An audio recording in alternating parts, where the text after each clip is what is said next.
From the earliest accounts of man's religious life,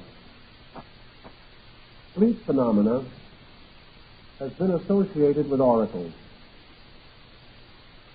We find evidences of this among practically all primitive peoples, and records, historical and otherwise, have descended from the more advanced culture groups.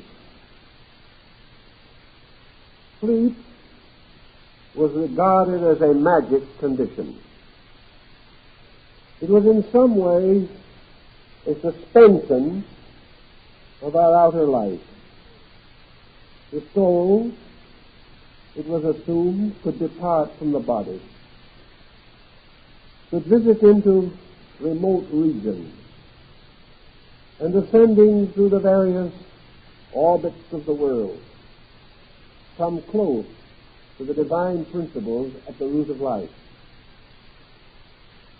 Because dream phenomena were so obviously not of this world, it was assumed that there was another world in which dreams were real. And in the ancient Greek art, we have representations of the gate of sleep, leading from the mortal state into a strange temple where shadowy and phantom forms lurked in the gloom or performed weird ritualistic dances around the altars of some ancient deity. It was not, however, in Greek culture alone that sleep gained the strange oracular authority which later came to be associated with it. Sleep was not only natural, but could be induced by artificial means. Very far back, men developed the hypnotic arts, although they did not know them by such a name. They found ways by mesmeristic passes and mesmeric formulas to induce artificial sleep and to throw a subject into a state of somnambulism. At Delphi, the greatest of all the Grecian oracles, a kind of trance or ecstasy was induced by vapors rising from a deep vent in the earth. These vapors had an intoxicating effect, and when the priestess was seated on her tripod over this vent, she inhaled the fumes and passed into a strange, half-sleeping condition. And while in this state, gave forth the oracles, or the messages from the deities, in the form of hexameter verse. In the ancient grotto of Trophonius, another celebrated oracle of the time, those seeking answers to their questions were conducted down into a cave-like place. Here again there seems to have been either some natural fume which intoxicated the mind, or possibly those deciding to spend the night there were given drugs to induce visions. Drugs for this purpose are well known. Perhaps the most exciting example being the use of hashish by the sect of the assassins in Iraq. Here a very powerful drug brought with it extraordinary ocular hallucinations, causing those who took it to believe that they had been transported into the paradise promised by Muhammad in the Quran. Drugs were used by the Druids, and various incenses are frequently referred to. And in one early work we know that some of the heretical Christian sects of the first few centuries were accused of drugging the communion cup in order to produce ecstasies and trances, during which religious experiences were recorded. In addition to this phase, the sleep phenomena could be affected by fasting and by the general weakening of the body, also by the use of certain foods or exercises or disciplines, producing a curious kind of fatigue. The American Indian induced a form of hypnotic trance by moving an eagle feather back and forth before the eyes of the subject. These trances could also be induced by music, by dance, by various ecstatic forms of ritualism, some of which have descended to us in the excitement and ecstasy of the Holy Rollers and other peculiar groups of Adventists. Thus we see that from an early time men sought to induce artificial sleep, or in one way or another to destroy the normal equilibrium of man's objective awareness, casting him into some kind of glamour,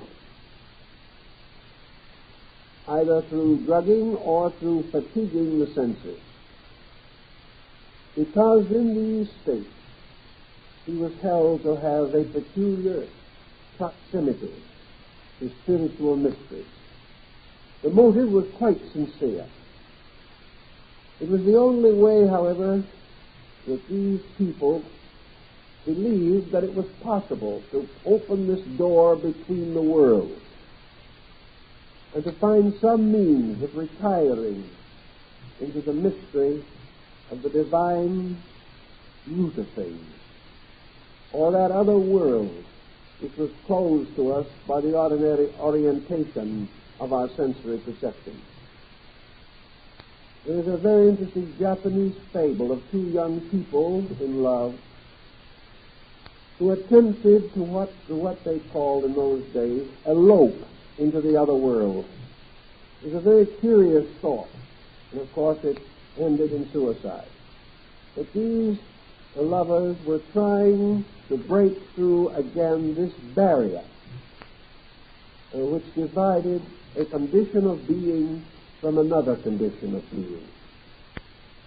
It was early assumed that the dream world was closely identified with the world of the dead. A man asleep appeared to be dead, but was not really so. Death was a long sleep. Sleep was a little death.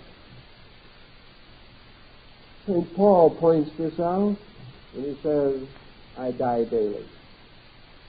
This mystery of sleep and the breaking through seems to have affected our psychology and our general attitude toward life, and have descended subtly to us in a number of our beliefs and superstitions and legends. Now, what does this tell us that may be of immediate importance? The oracular procedures of the Greeks could not have succeeded had the oracles of the Pythian Apollo at Delphi not been, for the most part, true. It is, of course, certain, and this is the out for the modern skeptic, that these oracles were often ambiguous. difficult of interpretation, obscure until the event actually transpired. But Cicero, gathering a record of these reports, came to the conclusion that the majority of them were wise beyond the wisdom of the world, that there was something about them that transcended the judgment of conscious man. And in many instances, of course, they were amazingly fulfilled to the smallest detail.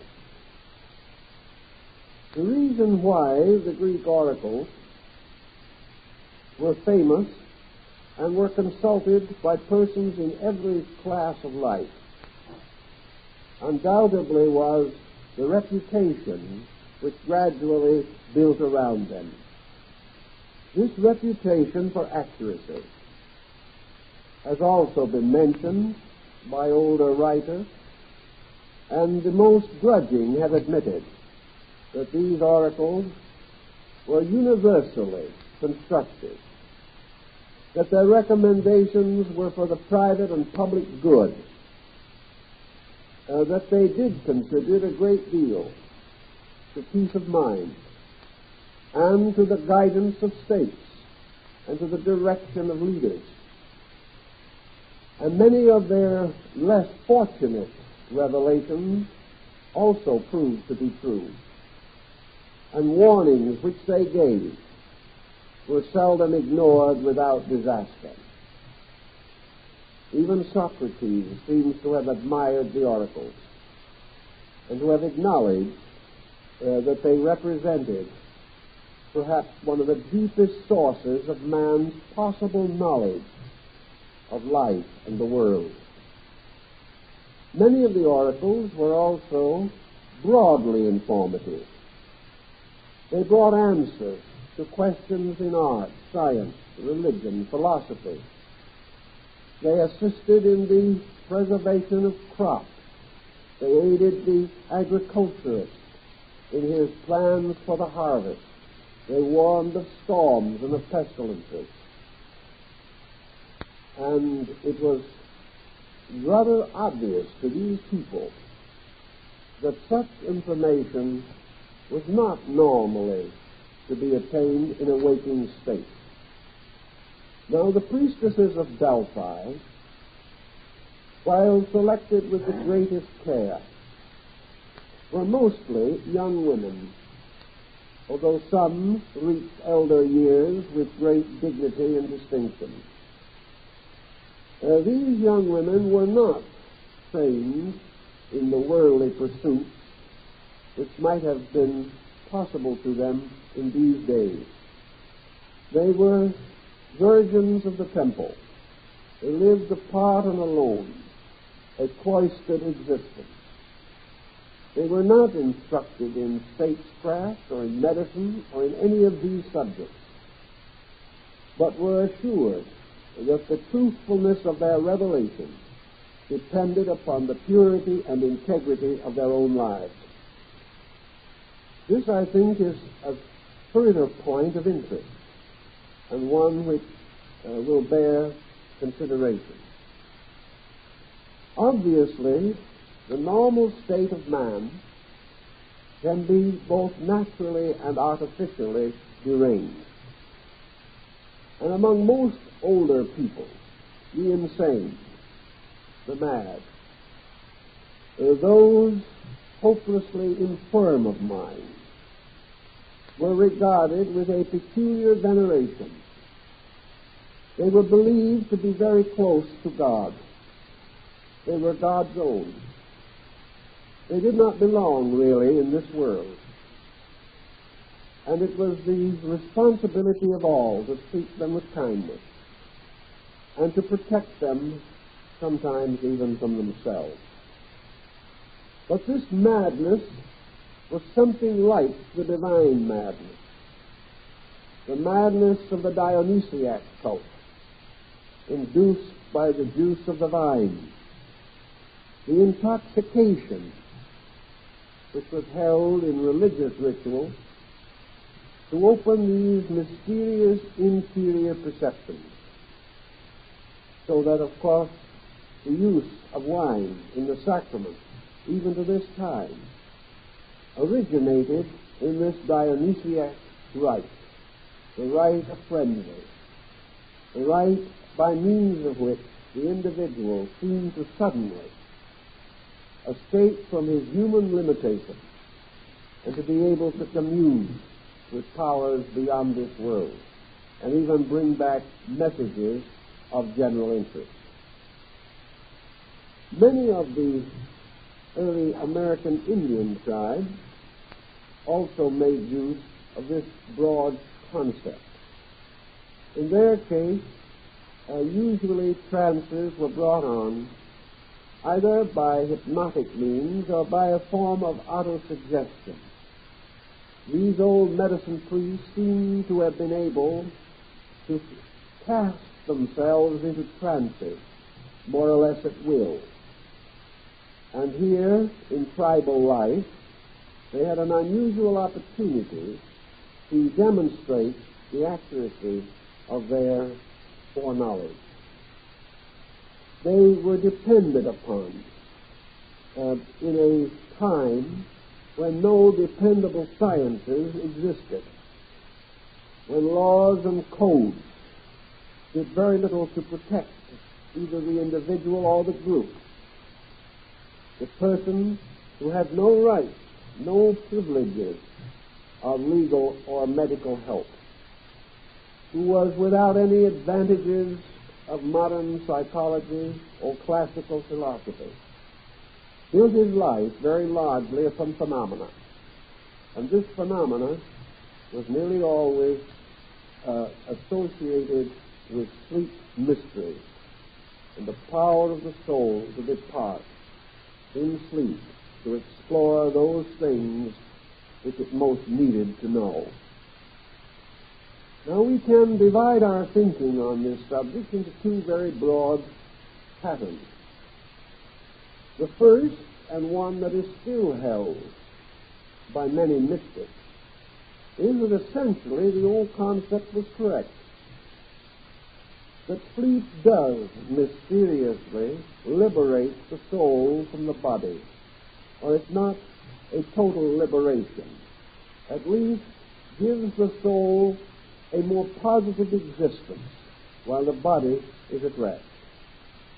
East Indian metaphysics intimates this same concept, that the soul can temporarily leave the body and can have adventures and experiences which may later be brought through into remembrance, or partly so, although some elements may evade us or elude us as we return to the waking state.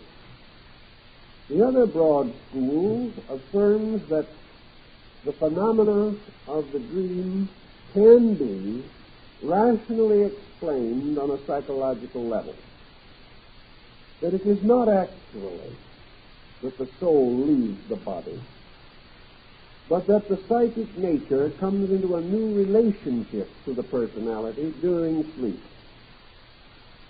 That in sleep condition, the objective person is in a state of almost complete suspension of animation.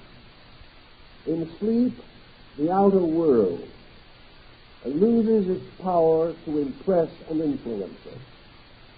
In sleep, we appear to be temporarily free from the burden of even our own opinions. In sleep, a quietude descends upon the mind and the emotions, and they are at rest. This quietude makes possible a man's sensing of deeper phases of his own life. This quietude permits certain currents to seemingly reverse themselves, so that instead of man receiving his principal stimulation from the outside, he suddenly becomes passive and experiences life moving from within himself. That an inner world imposes itself upon the outer, whereas in the waking state, this imposition from within is made comparatively impossible by the activity of the objective faculties. This is, of course, an essential concept of mysticism, and sleep becomes a kind of stillness, a natural form of mystical experience. In this stillness, the individual becomes acutely receptive. Now, what does he receive into this receptivity? Theoretically, at least, he can receive impressions from around him which might not normally be recorded. Even in sleep, man has certain kinds of awareness, but these are more subtle, dealing with the more sensitive values than those of the waking state.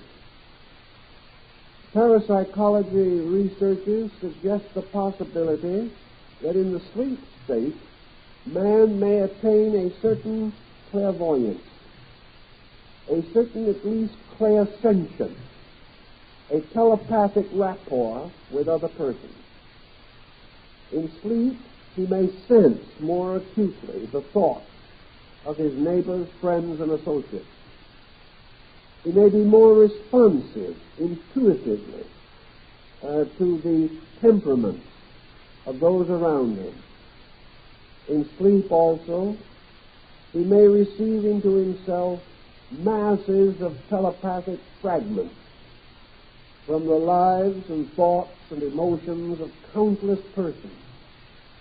These may or may not have any general meaning, but under some conditions they may also assume prophetic proportions. In this same general area, it becomes quite conceivable that man can attune himself to some kind of record or recording that remains in space around him at all times. We are not sure that space is non-intellectual. We are not sure that the air around us is not a mental atmosphere. We cannot be certain that nature itself does not have its own thinking, and that in a receptive mood we may tune in to these larger thoughts which perhaps we can later interpret in genius and great artistry.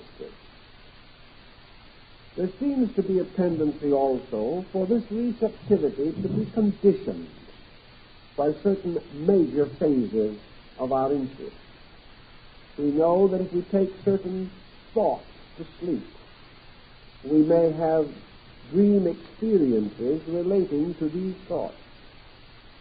We also recognize the age-old custom of taking problems to sleep, with the concept that in the morning we will awaken with the answer. And many have had this experience. We also know that great artists, great musicians and scientists have generally admitted the importance of sleep phenomena in the advancement of their various abilities. Musicians have heard their melodies in sleep or dreams or trance-like states. Artists have seen the pictures which they would later place upon canvas. Sleep also approximates another state of man, who cultivates a kind of sleep in the disciplines of meditation and the various retrospective and contemplative exercises of the Greek theory and of the East Indian school.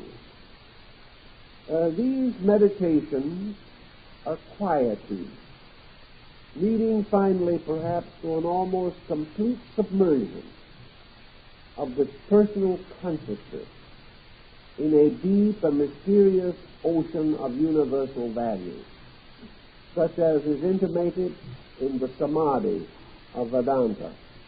or the mysterious nirvanic trances of the Buddhist arhats.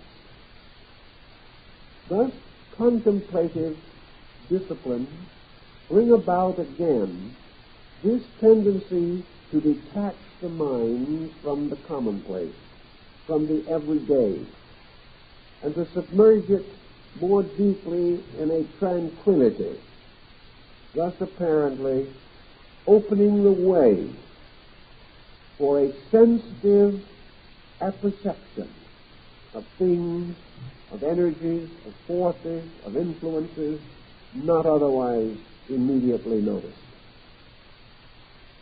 Out of this thinking, whether it be held to be mystical or psychological, we have come to certain practical conclusions which affect the practice of modern psychology and psychiatry to a marked degree.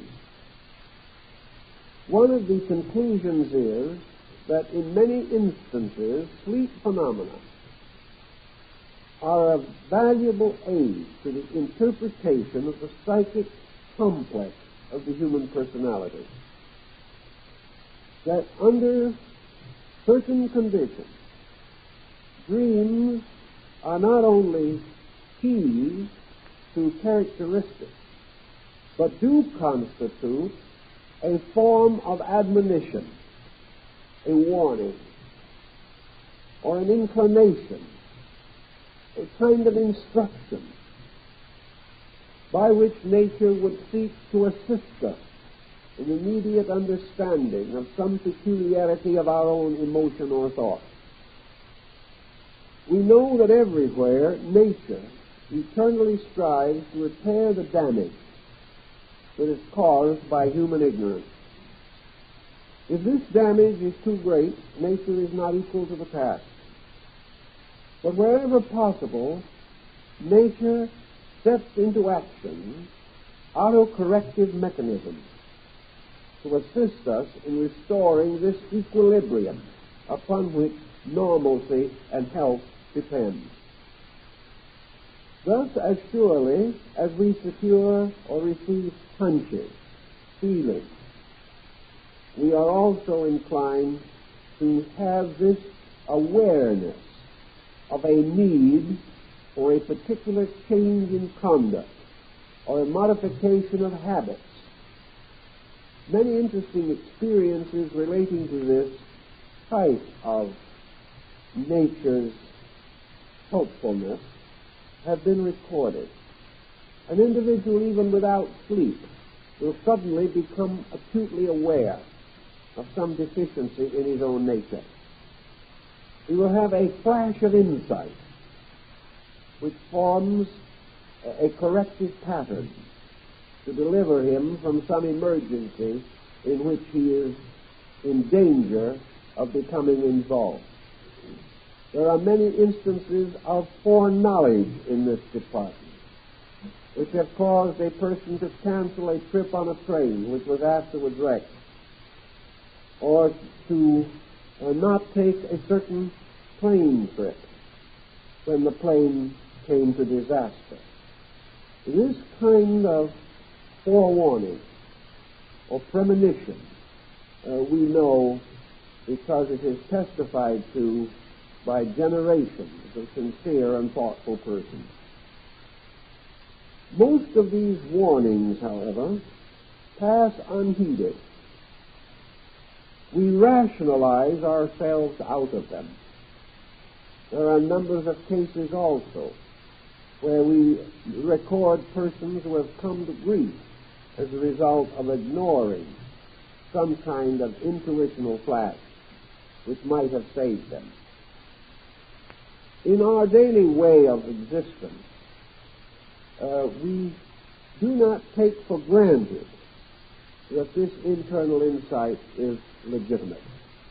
We do not feel impelled to follow it. If it does not fit into our preconceptions, we ignore it.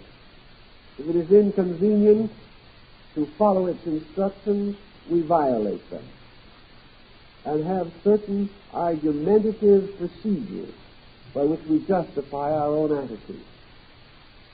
This is particularly true in the case of conscience, in which we do have certain very strong pressures, which sometimes are accepted and recognized, but often violated.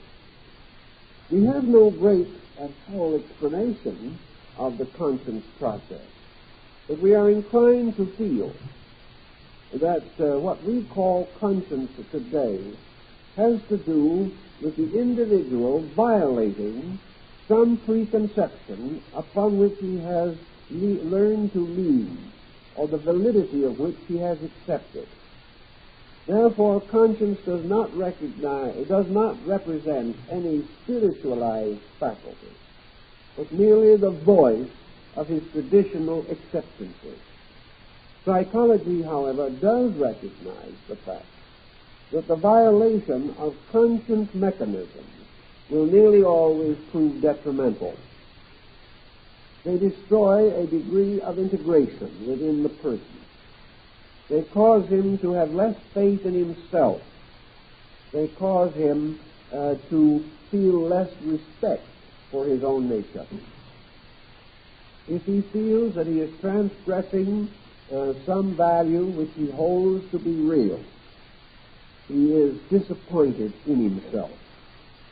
And he also develops the fear mechanism, because conscience usually involves some machinery of punishment. The individual who goes against his conscience is opening himself to some kind of retribution, which is not pleasant or to be desired.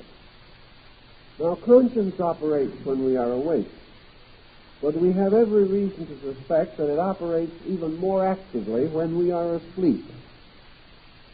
For nearly all impulse and instinct are more powerful when the conscious mind does not modify their pressures.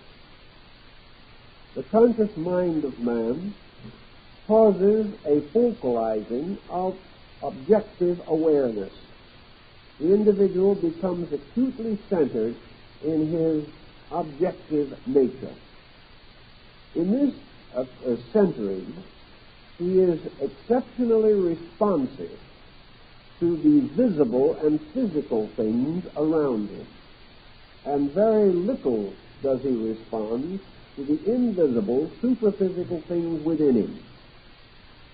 Thus he lives objectively, and with very little recourse to the principles which lie locked within him.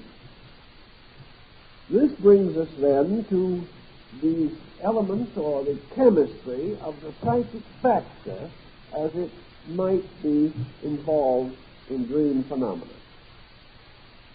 Question may be asked in the first place, does man know more when he is asleep than when he is awake? I would say that probably not, but that he is more aware of what he knows. In the waking state, the individual does not have immediate access to the various levels of his own subconscious. In other words, he cannot be consciously aware of the subconscious. About the only part of his internal defense mechanism that is available to him is memory. Memory can issue warnings, and does. Memory can remind him of the hazards of an enterprise, and will do so. But the individual frequently resists memory on the ground that each new situation is a unique thing, and therefore it cannot be explained merely by reference to previous experiences. Thus, the burglar who has been jailed twice may remember this, but it will not prevent him from making a third attempt to burglarize something on the ground that he now has perfected the perfect crime. Later he will remember that this did not work either, but by that time he will be planning upon a new course of procedure which he believes will violate his expectancies of being caught. Thus, memory does not serve us in everything, but memory makes available a small part of our own previous experience. A very great part of that general experience, however, is not rememberable by any conscious process, and therefore only certain phases of our own dispositions can be reached by the memory technique. There are other parts which do not respond to this type of stimulation, for it must be the result of association mechanisms to bring memory into operation. On the level of the unremembered, there may also be a great deal of that which is truly known, but that we know not that we know. This, in turn, causes a series of experiences which occasionally come into our objective understanding. Here again we have inspirational moments. Here we have sudden mystical stretches or spells or instants of insight. Something totally beyond the ordinary. Something that memory alone will not explain by normal procedure is suddenly known to us.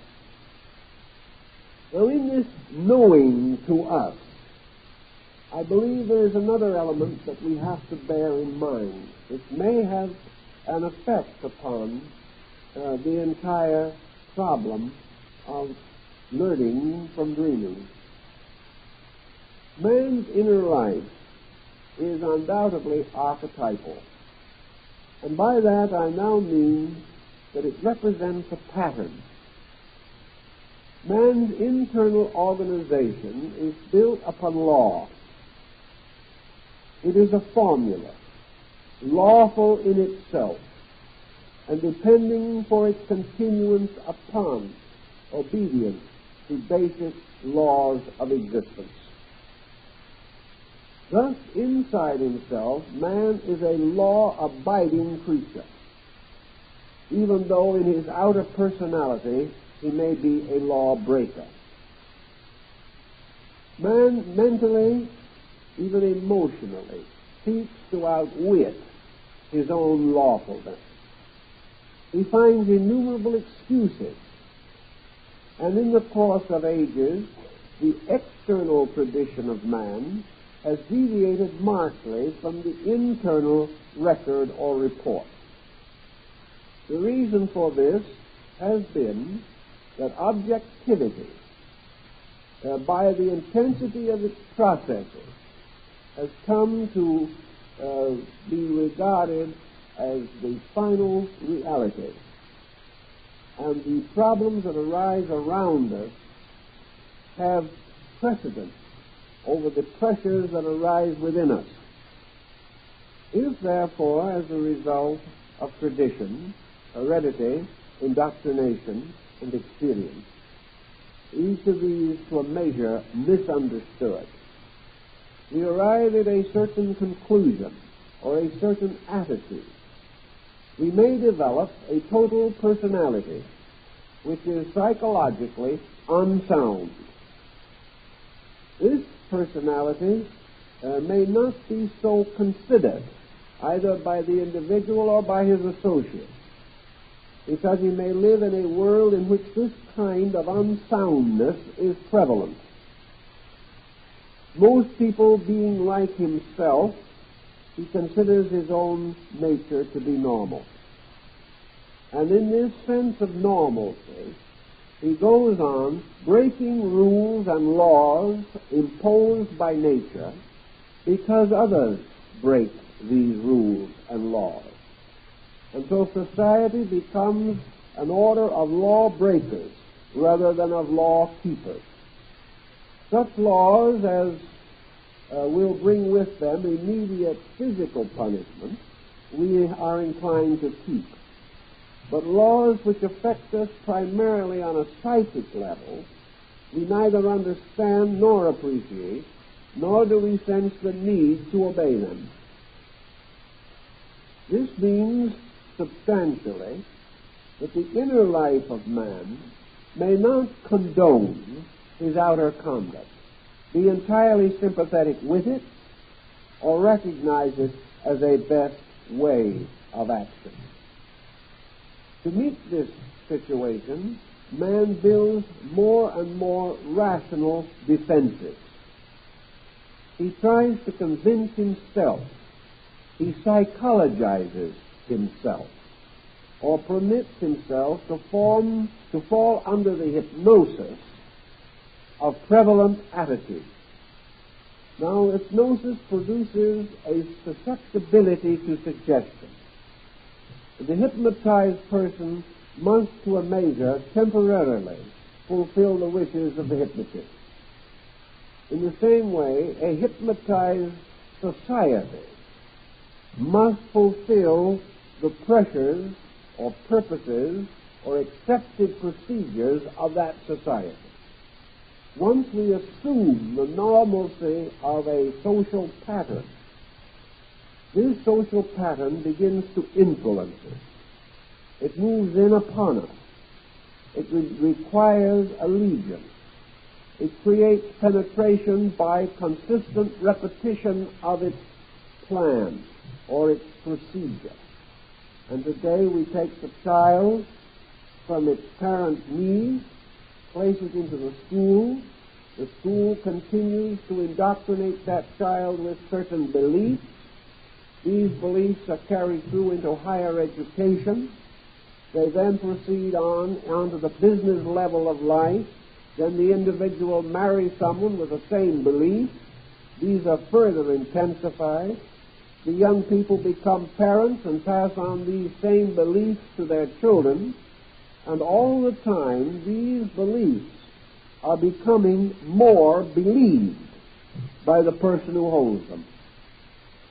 After a time, it seems that there is no other way, that there could not possibly be any justifiable conflict, that these things with which we have hypnotized ourselves have to be true, that they are the truth, the whole truth, and nothing but the truth. And having taken this oath on the witness stand, we proceed to lie ourselves out of faith. We don't always intend to, but witnesses under oath do not agree in their evidence. And the mere fact that we are even trying to be truthful does not help too much after we have forgotten how to be truthful. We are at a disadvantage all the way along. Thus we may build up two distinct levels of psychic entities. The outer level is dependent almost entirely upon outward circumstances, and it produces a more or less complete psychic being, created to obey the impressions and pressures around it. From this psychic being comes this kind of static drag that has been noted throughout human society. It causes the traditionalist. It causes the person who resists change, the dogmatist and the exclusionist. It causes the reactionary and impels persons in various walks of life to lock their own ways away from other people. It leads to legislations to protect entrenchment rather than progress. And all through this procedure, everyone is doing what he believes to be right, but he does not know what right actually means. Now, you can go along like this, making a very choice, cultivated group of mistakes. He can go on breaking one natural law after another. And if his infringements are not too massive, he is very likely to drift through the years with only those general discomforts and inconveniences which he can blame on someone else. But actually, he is not living well.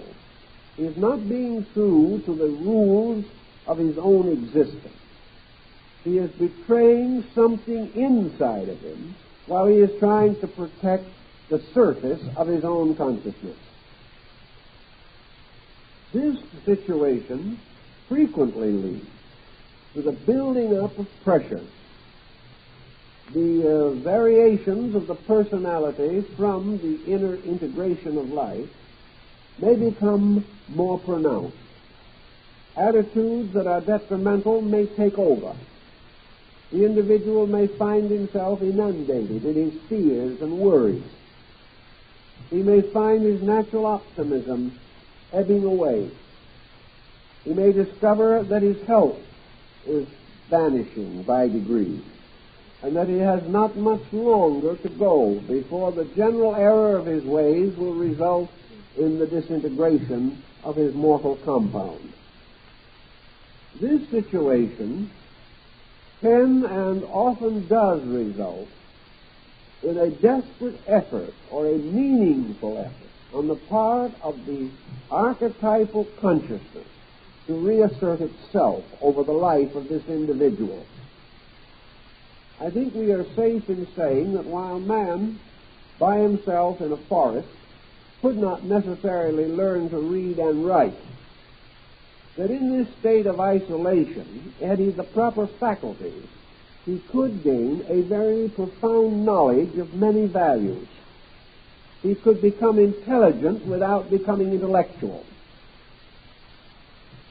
In the same thinking, the individual living in the confusion of times and confusion of situations can become intellectual without being intelligent. Intelligence has something of integrity about it. Intellectualism has merely self-justification and the eternal desire to prove that we are right without very much incentive to make sure that we are right. If then we find a life going outwardly, contrary to its inward needs, I think we have learned from long observation and experience that nature will not permit this disaster without making some effort to correct the situation. If there seems to be no way in which the person can receive the necessary instruction as the result of his own ability to interpret values, this instruction is pressed upon him from within himself in some symbolic form, in some way which it is hoped or believed he can understand or accept. Sometimes this pressure is so great that it breaks through even in the hours of waking. But as the hours of sleep are nearly always available and represent a minimum of resistance on the part of this badly oriented personality, it is most common for these important recommendations to be impressed upon us in the form of dream symbols. The subconscious of man is not a structure that is capable of molding forms with its own hands. It has no voice as we understand voice. It does not speak as we understand speech. It cannot impress itself directly upon us because of its own nature, which is essentially formless.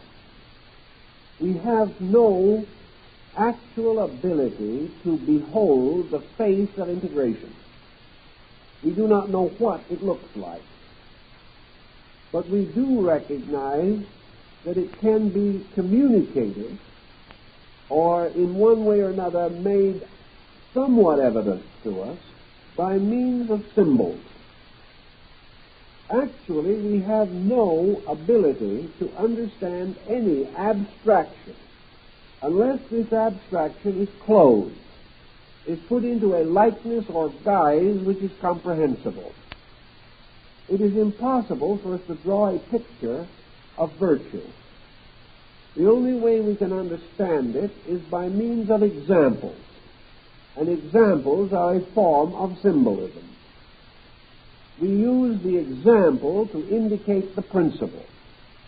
And in education today, the example method is still one of the dominant ways of imparting new ideas. Even a formula remains comparatively meaningless until an example is provided. So in our dream or thought process, any important message must be conveyed to us by means of material supplied by our own psyche. Now, the psyche, which it is important to reach with this impression, is the objective one. And the symbolism of objective man is derived from the objective world in which he lives. He derives his symbols from things or relationships or conduct patterns. And by these patterns, he seeks to communicate virtues of one kind or another. In the days of the early church, when most persons were illiterate and only the clergy could read the Bible, religious instruction was imparted by means of pictures.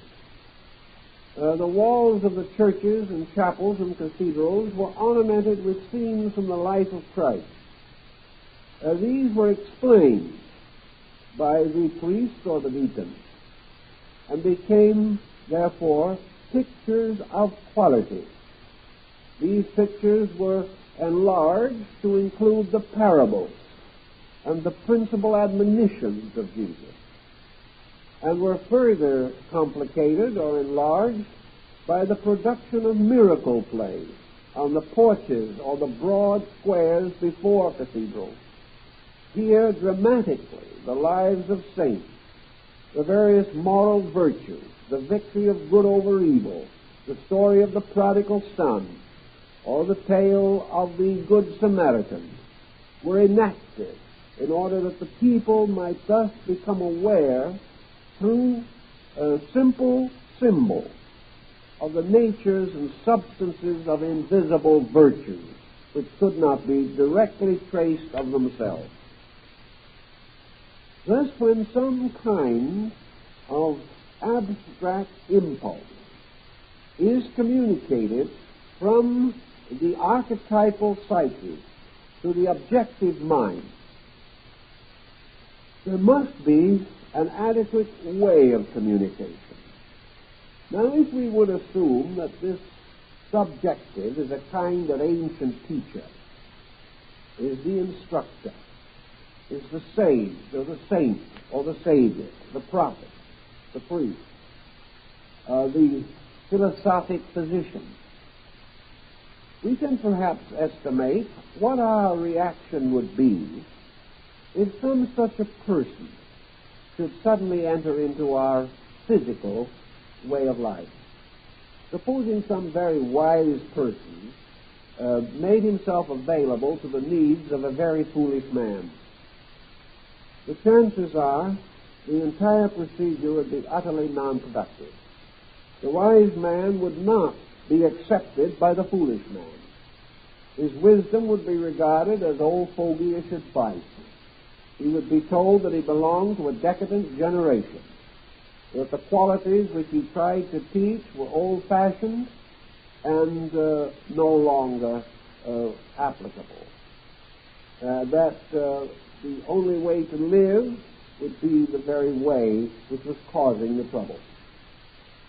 Thus, the direct admonitional procedure would be of very little value unless it was accompanied by something by which it was distinguished, by which it was set apart from common experience, and in which something stronger than words became the basis of the communication of ideas.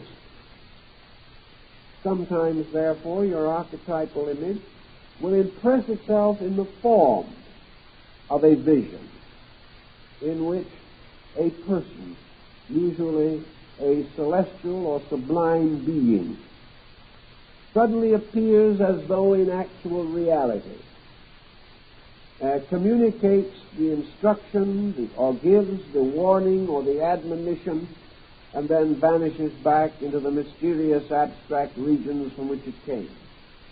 The impact of such an experience, visual and audible, upon the lower personality is much more profound by the very mystery with which it is involved.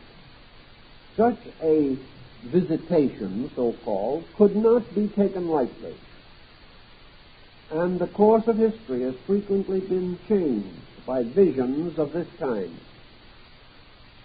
Yet the admonition given in the vision was not something entirely unknown to the person who received it. It was an admonition subconsciously known, internally recognized to be true, but ignored or willfully forgotten by the ambitious person who did not wish to be limited by the dictates of his own conscience. Thus, the question as to whether this type of visitation represents the addition of knowledge or merely the revelation of the known, a new degree of impression from that which is eternally true. This is a situation of psychological significance. There is another point that I think is interesting in connection with this, namely the so-called warning or instructive admonition. We know perfectly well that if a truly enlightened person was to thoroughly estimate our conduct, or in some now devised impartial mechanism, some machine which impersonally accepted all the factors of our personality into an equation, that such a machine could theoretically give us a fairly concise statement of our probabilities in a given situation. Also, we know that had we the wisdom enough, we could foresee things that would likely arise. We could avoid difficulties that are practically inevitable because of the course we are following. Yet these things are not evident to us in our normal state. Thus, the admonitional or instructive vision or dream does not necessarily mean that a foreign or outside entity is instructing. It can well mean that a deeper and better part of ourselves is providing us with a larger measure of insight into the probabilities of our own conduct than would be objectively possible. And because the universe is lawful, and because all conduct must have its consequences, there are many phases of prophecy which only represent recognition of cause and effect and their inevitable operation. New vitality, a new power with which to cope with illusion, or with which to achieve victory over error, which otherwise appears to be closing in upon him. The usual problem, then, is to recognize the dream as a symbolical group of symptoms which have to do with some phase of character or temperament.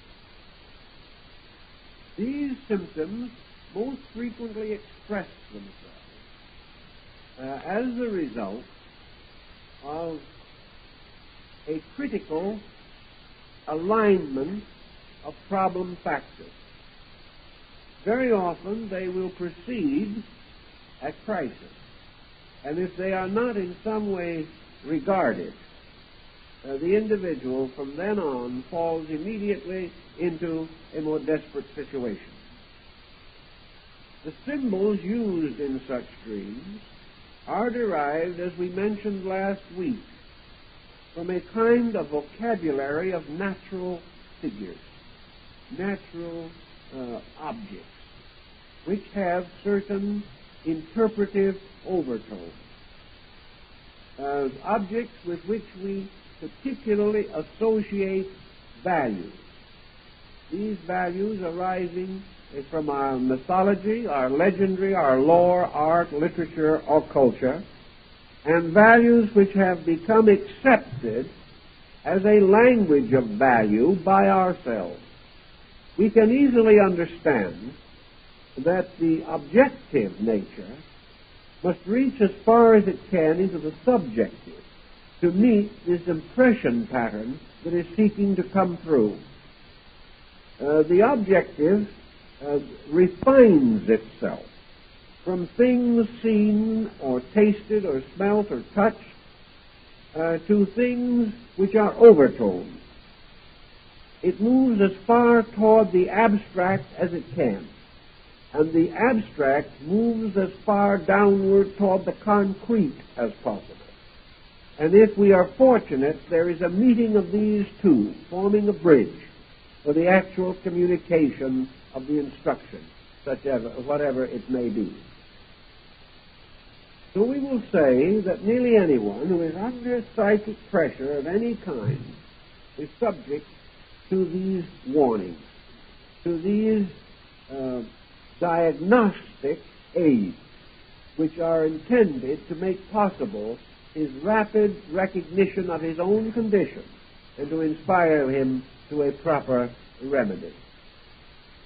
If man, from the very early part of his culture, had continued to remember this psychic factor in himself, had clung firmly to these dream symbols, had accepted the meaning of them more generally and more generously, the chances are there would be very little need for psychologists today. Each individual could interpret his own inner life. But because we have raced headlong past these patterns, because we have relegated most symbolism to a mythological and imaginary sphere, we have forgotten that symbolism is a continuing language, that the myths and legends that we have learned or have remembered are still the fabric for the communication of subjective impulse. We no longer literally accept the myth, but the myths themselves continue to form this alphabet of meaningful symbols for the communication of internal impulse. So I feel that it is quite proper and right to say that man does receive a kind of instruction, that he does have the right, upon request or in need, to achieve a closer sense of conscious identity with his own total existence, in order that all of himself may be available to the emergency that arises. If he does not take advantage of this right and privilege which he has in nature, then the fault lies largely with himself and not with nature's intention, for nature wishes him to make the correction. It is his own audacity which causes him to refuse. So in the problem of this type of correction, it is obvious that the message bears a direct relationship to the personal need.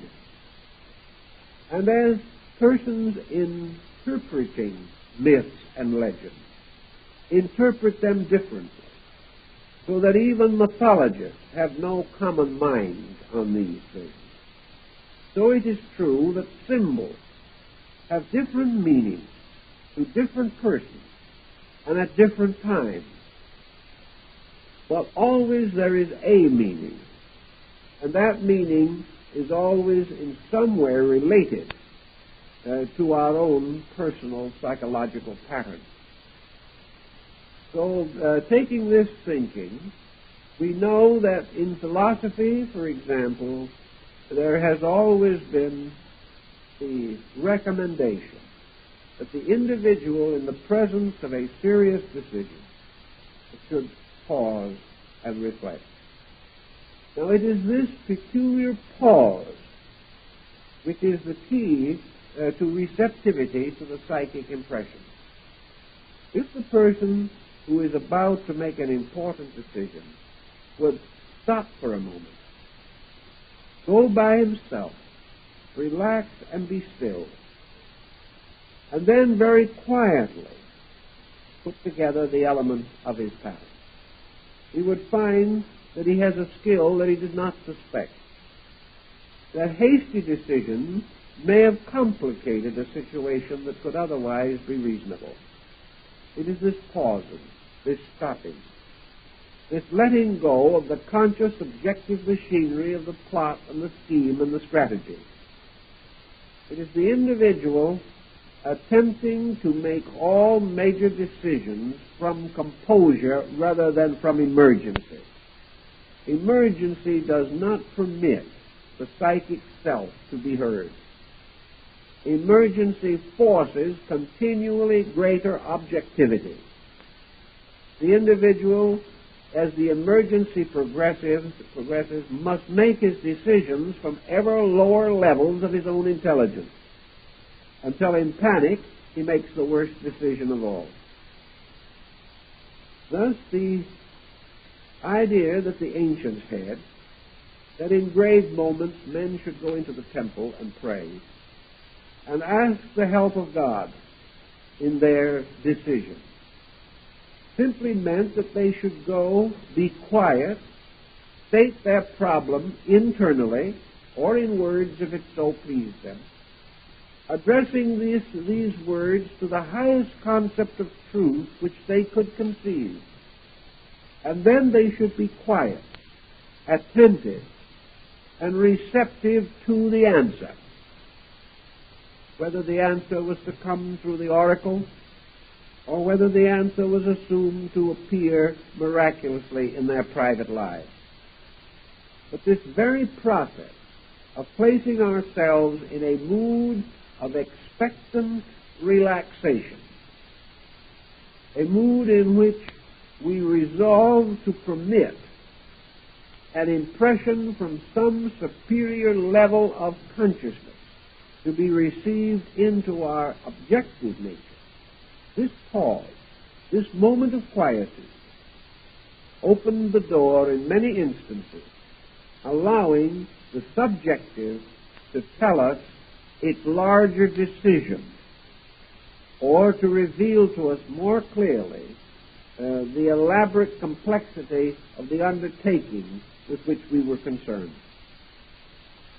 This meditational, prayer-like mood had its own relationship or similarity to sleep, for it was merely a partial receptivity, perhaps disciplined by religion or philosophy.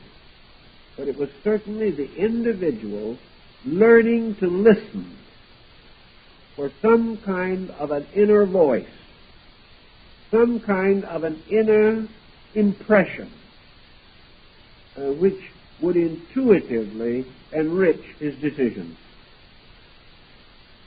If, as in the case of modern man, we have come to almost completely ignore the spiritual overtone of life, in which, while perhaps we may claim to believe, we make very slight practical use of our believing, it is evident that the machinery of the mystical experience would alter its appearance. And under the conditions of today, there is less and less likelihood of this experience occurring to us while we are in a waking conscious state. Never before has waking consciousness of man been more totally locked in phenomena. Never before have we been so continually plagued with external pressure. Nor has there ever been a time when our self-discipline was as poorly organized and developed.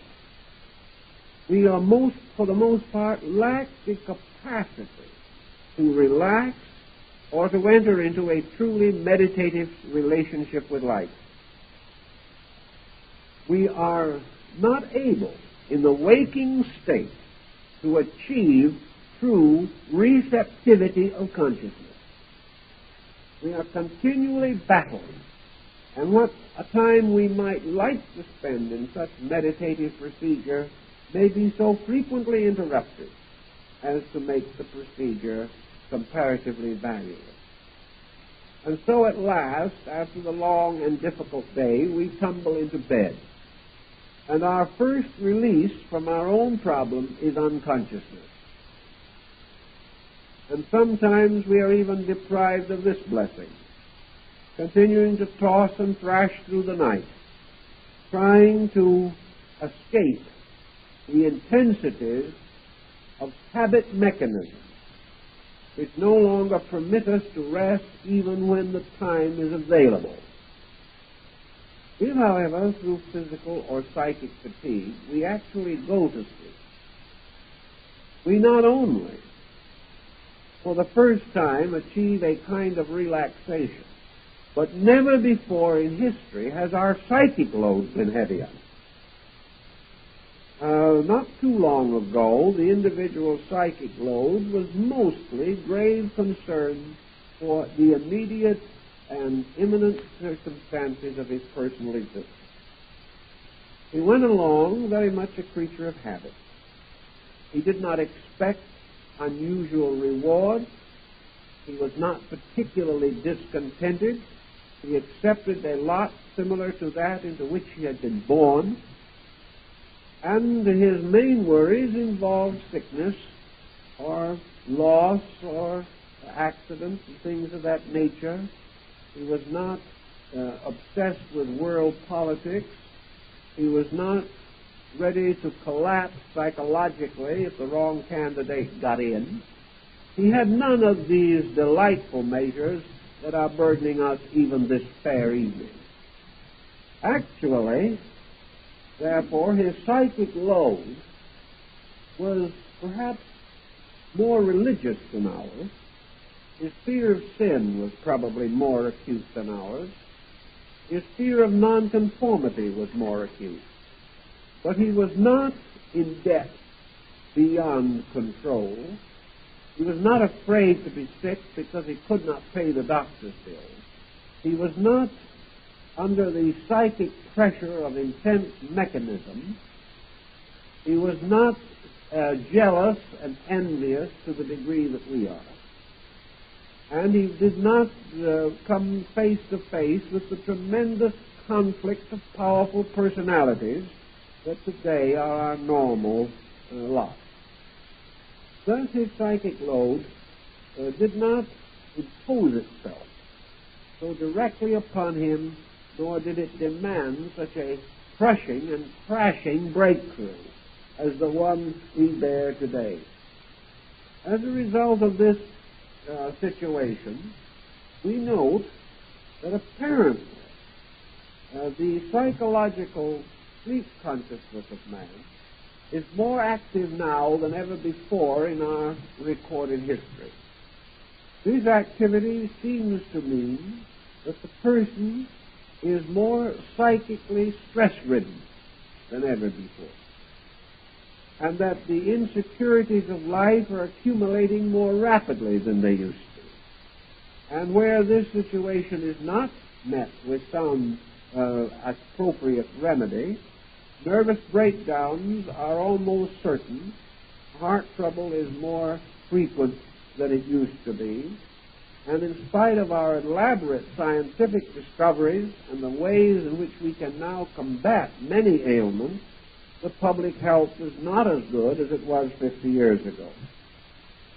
Length of life in some cases is greater, but it is merely an extended period of time for acute mental anguish. Therefore, there is some doubt as to the favor that we have enjoyed. Bearing all these factors a little bit in mind, we can see why many persons under a heavy psychic load should have disturbed rest. This disturbance is of several natures and kinds. Some people just simply can't seem to sleep at all. Others fitfully. Some have the sense of dreaming but do not remember the dream. And of those dreams that are remembered, more and more are ominous. More and more are unpleasant dreams. Dreams which do not have much in them of contentment. They are not the dream of the happy child to be found in some fairy tale. They are the dreams that come close to nightmares. They are dreams in which man continues to experience the difficulty, perhaps intensified, by which his daily life is so unhappily punctuated. This also means that dreaming is sometimes a kind of safety valve. The individual more or less symbolically continues the lines of thought with which he was previously concerned. Interpretation of such dreams from a standpoint of instruction is simply to point out that the individual is under too continuous attention, that he is not able to disentangle himself sufficiently from his own physical and mental preoccupations to relax even when he has the chance. Someone has said, what would be the best proof that there is no psychic stress in the individual? Well, there is no real way in which you can dogmatically answer such a question, but it seems to me that one of the proofs that the individual's pressures are not too great for him is that he can lie awake without sleeping, but resting and in bed for 8 hours without a negative thought. If he can rest and his natural thoughts are pleasant, if perhaps he is inclined to indulge in certain fantasy that is charming, gentle, non-destructive, or if he can carry lightly through the hours some pleasant prospect which he hopes to advance, and without straining the mind, maintains a subtle positivity in which his thinking is advancing some good cause or advancing the solution of his own problem without pressure or tension. If he can do this, the chances are his nervous system is under control. If also in these situations he finds that he awakens reasonably refreshed from sleep when he does sleep, when his dreams are few, or when at least he has no memory of them, it may also probably be that his pressures are not too great. We wonder sometimes if a certain type of sleep fatigue does not really testify to unremembered sleep activity. In other words, we may not have any remembrance of a dream, but if we wake up in a morning without sleep having refreshed us, and we get out of bed as tired as when we went to bed, and there are no physical symptoms or no physical evidence to support the theory that we are suffering from a physical ailment of any kind, then it is quite possible that this lassitude is due to an intense sleep phenomena which was not remembered. Because if the various faculties do not rest adequately, then we do not have the sense of refreshment which should naturally follow rest. So if in the morning you wake up with the feeling that you have just finished a 9-round fight, without having any memory of the fight, but the full measure of exhaustion and a certain degree of psychic scarring, it is quite possible that there has been very little rest due to psychic pressure. Some persons do not naturally seem to dream as easily as others. And in many instances, apparently, the dream mechanism does not immediately function. This is the reason why, under certain types of analytical thought and treatment, a person who has not dreamed will begin to do so. And having begun to stir the subconscious by analysis or by investigation, it suddenly becomes increasingly active and apparently aware that it will now be regarded, begins to produce phenomena. In dreaming, generally speaking, dreams divide into several different types. And our own ability to recognize the nature of the dream appears to be innate. And even in the presence of some dream or sleep experiences, we have the awareness that we are asleep. In other cases, this awareness is lacking. The most important and vital dreams that come to the individual do not come in the period of greatest sleep or sleep maximum. Thus, dreams are not as likely to arise in the first 4 hours of sleep as they are toward morning or toward the time of wakening. A psychic dream maxima seems to be established an hour or two before the normal waking time. And as dreams frequently cause the individual to awaken, it seems as though man passes through a period in sleep which is highly significant. The intensity or soundness of sleep gradually decreases. Normally the person sleeps the most completely and heavily immediately after going to sleep. Gradually, over a period of hours, the sleep intensity diminishes, so that under normal conditions, the awakening is more gradual than the process of going to sleep. Not long prior to the point in which objectivity is restored by awaking, the sleeper passes into a condition between sleeping and waking which may be likened very much to the trance. He is not awake, but he is not fully and completely asleep. It is at this time that dreams, visions, premonitions are most vivid and most frequent. In these times, the individual frequently has a sense of being awake, though still asleep, and experiences a combination of pressures.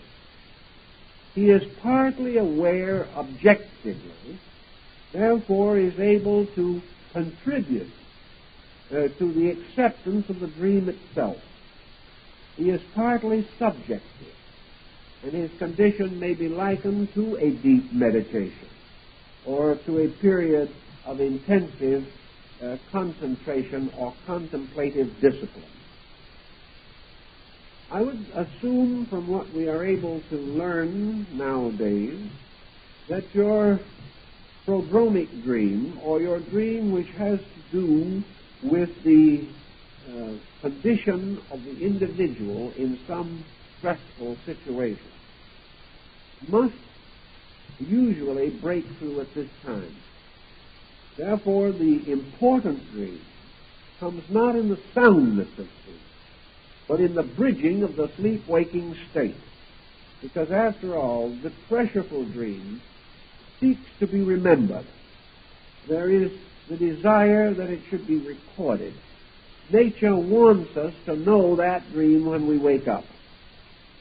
If we are unaware of the dream, it cannot serve us objectively. It cannot be an intercession from our own inner nature if we are not aware of it. So the problem of the dream, bringing with it awareness of its own meaning or purpose, is met by nature providing a peculiar relationship of sleeping and waking to serve as the medium for this dream. Now, the dream itself very often bears some more or less direct relationship to the problem involved, or to the question asked, or to the need which is present. This is not always, however, directly evident. The dream may be a moving dream, a from now forward, or from now upward, or from now downward. The dream summarizes in one way or another the nature of the confusion in ourselves and its true and often unrecognized cause. Now, this is perhaps one of the keynotes of the entire situation.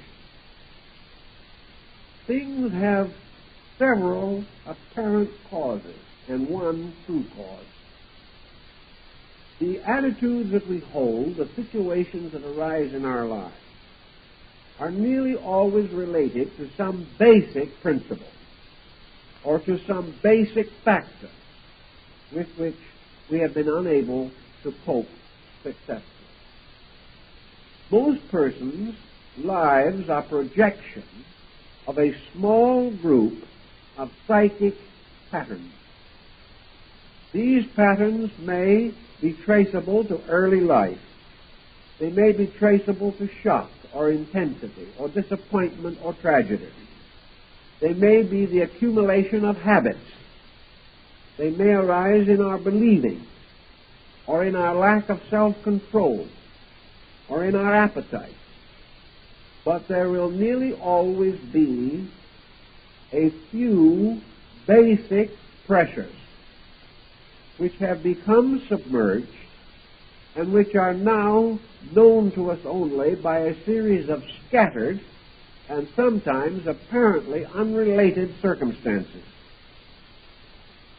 It is very valuable for the individual attempting to correct a defect of character to become aware of the basic reason. One of the most common examples of this type of thing is multiple marriage. An individual makes an unfortunate marriage. This may happen to nearly anyone, and therefore there is nothing extraordinary about it. But after getting out of this difficulty, he makes another similar unfortunate marriage, and may have 3 or 4 such marriages during a lifetime, all essentially unfortunate, all some way related together. The person will always have an obvious reason.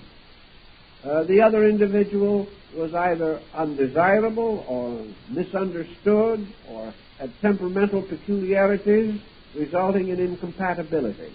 But where a pattern continues over a series of similar instances, there is almost always a psychic cause somewhere in the consciousness of the individual himself, or certain business procedures which cause a person to be in difficulties most of the time. Not long ago I received a letter from a man who has had a series of business difficulties. He says he tries very hard, he builds a good business, things apparently go very well, and then at the critical moment he suddenly loses complete interest in his work. It is work which he likes to do, or thought he did. It is work in which he is reasonably successful. But all of a sudden, the job isn't interesting anymore. About this time, of course, a competitor takes over. Someone else moves into the position, and the person's own indifference causes him to lose his area of financial security. This has happened a dozen times. It has resulted in a broken home. It has added continuously and constantly to the difficulties of this person, who has become radically disturbed and who has even reached the point of contemplating suicide. There seems to be no way out of this recurrent difficulty. Now, things of this nature cannot be considered merely as separate things. Where you have any basic temperamental intensity which is causing trouble. There may be a number of excuses, but there has to be a reason. There has to be a true cause. The chronic worrier, the individual by nature critical, the born autocrat, or the person lacking adequate ambitional motive, the person without stability, or the individual utterly and impossibly stubborn. These characteristics rise from something. And as long as they remain uncorrected, the characteristics will result in difficulty. The general thought used to be that if you have a bad disposition, get over it. Now, this is still, to a measure, good advice, but it has its limitations. If the cause of the trouble is more general and deeper than the dispositional peculiarity, and we merely inhibit the peculiarity by imposing will upon it, we will simply cause the major difficulty to break out elsewhere. Thus, the individual who fought desperately to overcome a bad temper finally was able to control the temper, but he became an alcoholic in the process. The problem was never solved. The value of your dream as an instruction factor is that it is frequently possible by means of dream analysis to penetrate into this area of essential cause. We find it possible to reach symbolically into the thing itself, that which is properly and eternally to blame, the thing that is real. For example, a very timid man who had never had very much success in making up his mind, whose intellectual achievements were rather good, but whose economic status was always hazarded by lack of personality drive. He simply could not advance his own cause. He suffered from a terrible inferiority complex. And this led him to underestimate and undervalue himself and to be a considerable disappointment to those around him who had very little success in trying to transform him into a more positive and integrated person. He did not dream a great deal, in fact, very seldom. But under a process of analysis, he had a very interesting dream. And this dream was nothing more nor less than the dream of Jack and the Beanstalk.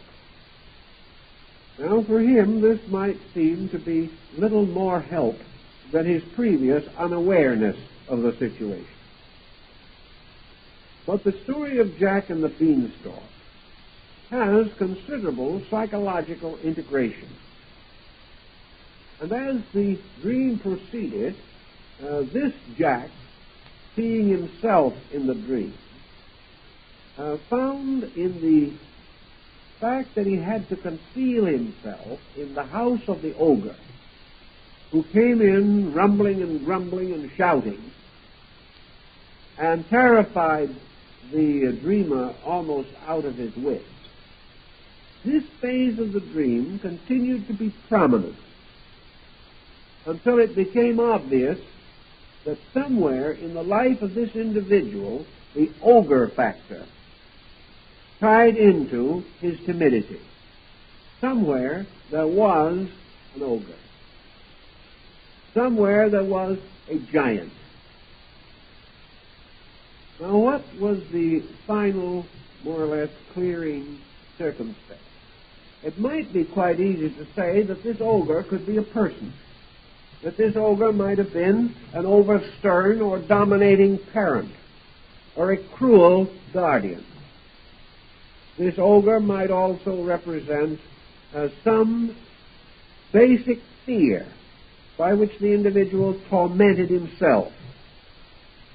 The ogre could be a form of guilt mechanism in which the person could not dare to proceed because of something in his background of which he was frightened or ashamed. This ogre could be a moral element in his life, which had never been sublimated or had never been clarified. But in this particular instance, the ogre represented a rather neutral thing in comparison to the intensity of the pattern. This person was an adopted person. And before adoption, he had remained for several years in a public institution. The public institution was the ogre. This public institution carried with it certain factors. First of all, as far as he was able to learn, he was illegitimate. He had been left in this institution, deserted by his parents. The institution itself had not been especially cruel to him. He had only been one of many unfortunate children who had to be cared for, but about whose inner life very little was thought. Finally, adoption brought a certain fulfillment of a better way of life, but the institution and the circumstances became this gigantic shadow. This shadow of a forlornness in the beginning of life. This shadow of the world first experienced as a strangely heartless thing. Not cruel, but simply without heart. And combined to that, the fact that society had gradually revealed to him the fact that he himself was probably nameless, had been deserted and unwanted.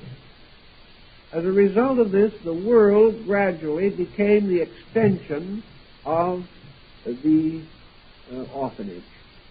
And everything in the world that happened to him became an extension of this cruel message that had reached him in early life, and that stamped him with a peculiar mark of being a para or an outcast. To make the matters a little more complicated, this man, in his self-pride, trying to fight this thing inside of himself, had completely submerged it. He had told no one. It was only after analysis began that he even admitted that he had ever been in an orphanage. And it was only after a long period of work with a counselor that he finally, almost tearfully, revealed his illegitimacy. These factors all combined together with the sensitivity of his own nature to produce this ogre kind of dream. Somewhere he had read the story. Somehow he knew it. He related both the relevant and the irrelevant parts. He went through the early part of the dream, but without any particular emotional involvement. He climbed up the beanstalk. He did all these things. But when he came into the house where the ogre was, he became completely paralyzed with fear. Fear that the world would know this awful secret that he had carried throughout his life. Fear that the world would hurt him again. Fears that somebody new would hunt him out and finally expose him. It was all a very sad, almost a ridiculous situation. Yet it had eaten deeply into the life of an individual. And this sense of inadequate origin had prevented him from ever achieving anything beyond that origin. He felt himself as one born to slavery, born to a lower way of life, born to humility and humiliation. After a considerable degree of counseling, the ogre dream finally was overcome. And it was overcome not in the way that it might be expected, that the ogre disappeared, or that little Jack was able to get down the beanstalk and cut it down, as in the original story, so that the ogre and everything perished together. But in this case, there was a gradual transformation of the ogre. And it ended up by the dreamer and the dream being of a very compatible nature. The fellow was getting along excellently with the ogre at the last report. He had overcome the fear.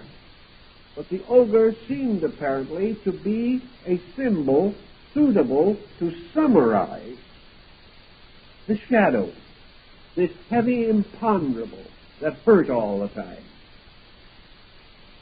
There is also a good case of what we might term the Amfortas dream, which bears a similar kind of stigma.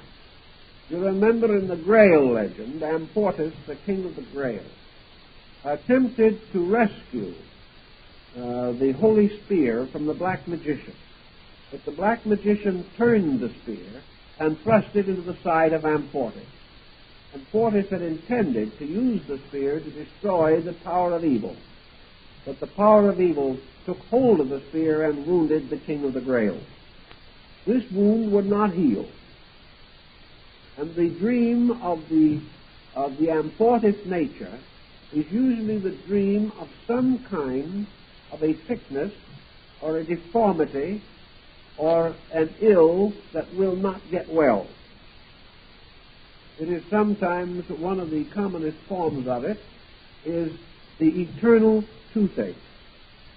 There are cases where an individual has dreamt month after month of having this toothache.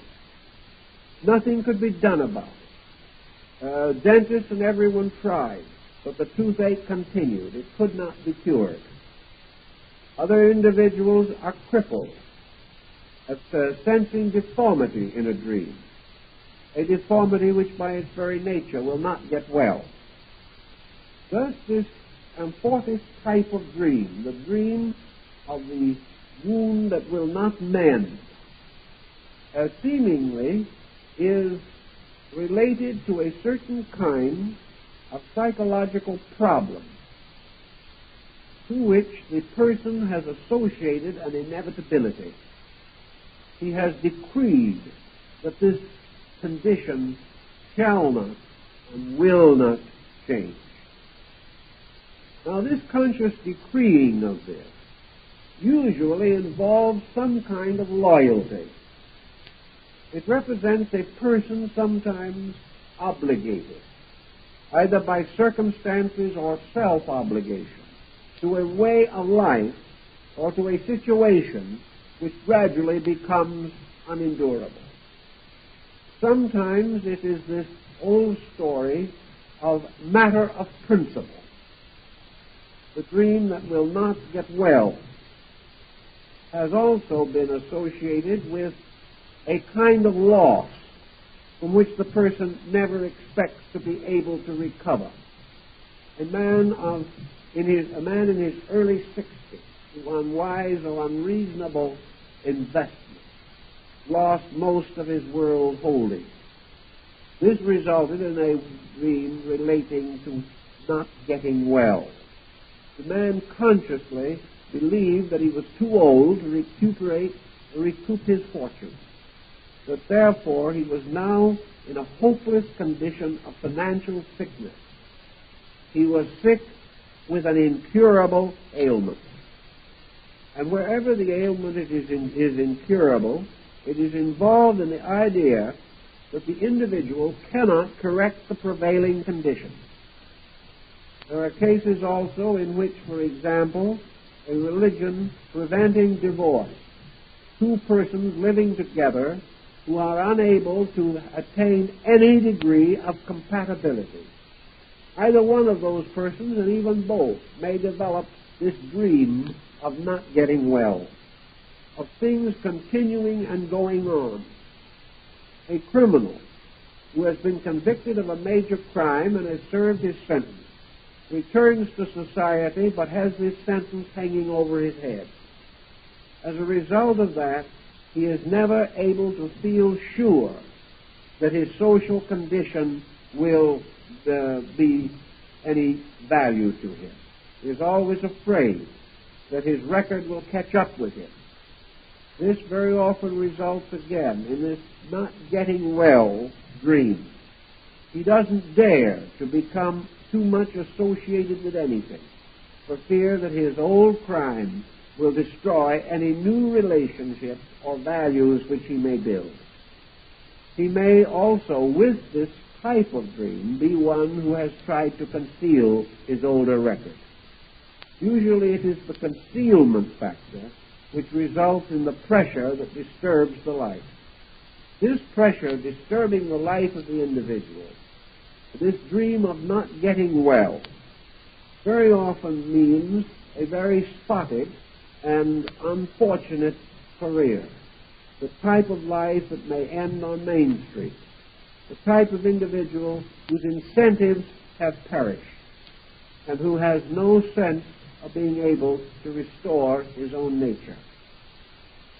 Now, this dream is instructive. It is not merely there to tell him that he cannot get well. It is there to point out to him that his condition is due to this factor, is due to this pattern. Sometimes, the moment the dream is presented and analyzed, the whole mystery is solved. The subject immediately realizes that this is his dilemma. It is then necessary to point out that his condition is not due to the fact that he cannot get well, but the fact that he has no libido in this area, that psychologically he has drained off his resources and has no energy with which to energize any activity. The energy is all flowing away from him in the blood of his wound. If he can gain a different relationship to the incident, if he can awaken to the full fact that he is not actually the victim of the circumstances with which he has separately explained each of his failures. The first time the job wasn't much good. The second time the boss was impossible. The third time he had to work with people who made life difficult for him. Another time he lost his job due to the ulterior motive of another employee, and so on and on, until the pressure of explanation obscured the original fact that he really lost all of these things simply because he had resolved inside of himself to let go of life. Life was punishing him psychologically. Therefore, it was his duty to punish life. And one of the ways in which we punish life is to destroy ourselves, because in each of us, our own life is symbolic of life in general. So the wound can be healed the moment the person realizes that it originates in a complex or originates in a pattern which has gradually become a reality, not in itself but through its symptoms. And just as a dream gives one group of symbols for the interpretation of the situation, so the circumstances through which the person passed form another group of symbols bearing upon the original cause. Once this cause is recognized, once the individual comes face to face with it, he can begin to work with it. And he discovers the degree in which he has succeeded by the gradual transformation of the dream content itself. Finally, if he is successful in what he is doing, whatever the adversary is becomes a friend. Whatever the difficulty is, heals. And in some mysterious way, the wound is cured, even though there was no expectation that it could be. An individual hobbling along as a psychological cripple under a very peculiar fixation, experienced a dream in which he was miraculously healed when the fixation itself was broken. Now, he was sufficient of a rationalist that he could not accept in his own mind the mere fact that suddenly, as a cripple, he could walk again. Therefore, to rationalize this in his own mind, he devised a dream miracle by which he was able to make his healing reasonable by drawing upon the miracle content of world legendary and tradition. He found, however, a way to symbolically present the remedy which had come to him. Thus, whenever we discover the psychological content of a dream and its meaning, the dream itself must be observed, and under therapy the dream generally continues. And as this dream comes under the influence of therapy, it gradually changes its own content. And when the content of the dream is no longer dangerous, or no longer difficult or tragic, and no longer a restraint, we are then reasonably assured that the basic cause of the attitude has been reached, that the basic cause has been corrected. From this point on, the secondary symptoms fall away of themselves, for they cannot exist apart from the cause of themselves. Thus the dream reveals the cause and also helps us to discover the degree of remedy which we have achieved. In this way and in many other ways, the dream is a very instructive experience. But our time is up, so we'll have to do some more instructing next week.